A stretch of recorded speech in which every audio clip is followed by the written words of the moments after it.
L'érotisme et la nourriture vont de pair. Un dîner en tête-à-tête demeure incontournable dans une relation.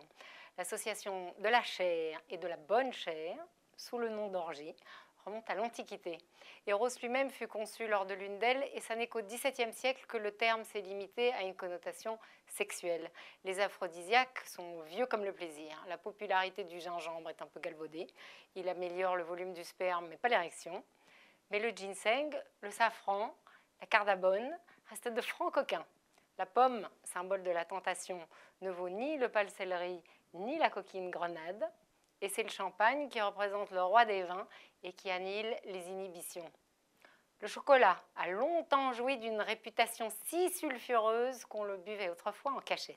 En réalité, il stimule la fabrication de la dopamine.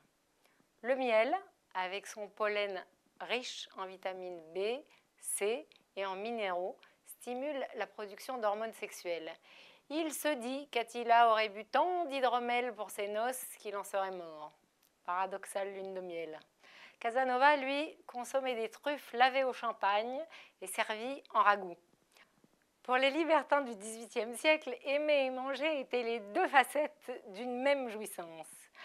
Les bonnes manières à table n'augurent pas celles du lit, et si manger comme un cochon fait un mauvais convive, il ne fait pas nécessairement un mauvais amant. On ne peut pas définir l'érotisme d'un partenaire à sa façon de manger. Toutefois, on devine bien au fond que l'on ait affaire à un hédoniste ou à un parcimonieux quand il s'agit du couvert, à quel genre d'ogre amoureux on se donne quand on décide d'en être le dessert.